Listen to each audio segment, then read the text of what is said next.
MP Developers launching MP Petals வரும் September 13, 14, 15 launching நடைபெறுகிறது. இப்போது குன்றத்தூரில் மெட்ரோ கிராண்ட் சிட்டி அருகில். கால் 8524806806.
தமிழ்நாடு அரசு பள்ளிகளில் செயல்படுத்தப்படும் SSA திட்டத்திற்கு நிதி ஒதுக்கப்படாததற்கு முதல்வர் ஸ்டாலின் கண்டனம் தெரிவித்திருக்கிறார். கூடுதல் விவரங்களை செய்தியாளர் பாஸ்கரிடம் கேட்கலாம். பாஸ்கர், இந்த கண்டனத்தில் அவர் என்னென்ன விஷயங்களை குறிப்பிட்டு பேசியிருக்கிறார்? விவரங்கள்.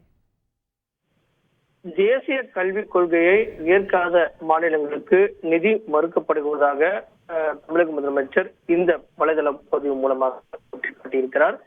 SSA திட்டத்துக்கு நிதியினை ஒதுக்கீடு செய்யாமல் மத்திய அரசு நிறுத்தி வைத்திருப்பதாகவும், சிறப்பாக செயல்படக்கூடிய மாநிலங்களில் நிதியை மறுக்கிறது. அதே குறிக்கோள்களில் வெற்றி அடையாதவருக்கு தாராளமாக நிதியை மத்திய அரசு ஒதுக்குகிறது. ஆளும் பாஜக அரசு தரமான கல்வியையும் சமத்துவத்தையும் ஊக்குவிக்க திட்டமிட்டிருக்கிறதா அல்லது அதற்கு எதிராக செயல்படுகிறதா என்பதையெல்லாம் இந்த எக்ஸ் வலைதளத்தின் மூலமாக பதிவாக சுட்டிக்காட்டியிருக்கிறார். முடிவை நாட்டுக்கும் நாட்டு மக்களுக்குமே விட்டுவிடுகிறேன் என்பதையும் சுட்டிக்காட்டி SSA திட்டத்துக்கு நிதியை மத்திய அரசு தராமல் நிறுத்தி வைத்திருக்கிறது.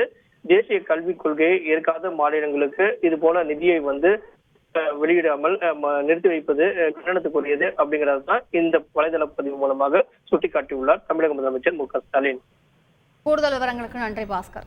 MP Developers launching MP Petals வரும் செப்டம்பர் 13, 14, 15 லான்ச்சிங் நடைபெறுகிறது. இப்போது குன்றத்தூரில் மெட்ரோ கிராண்ட் சிட்டி அருகில். கால் 8524806806.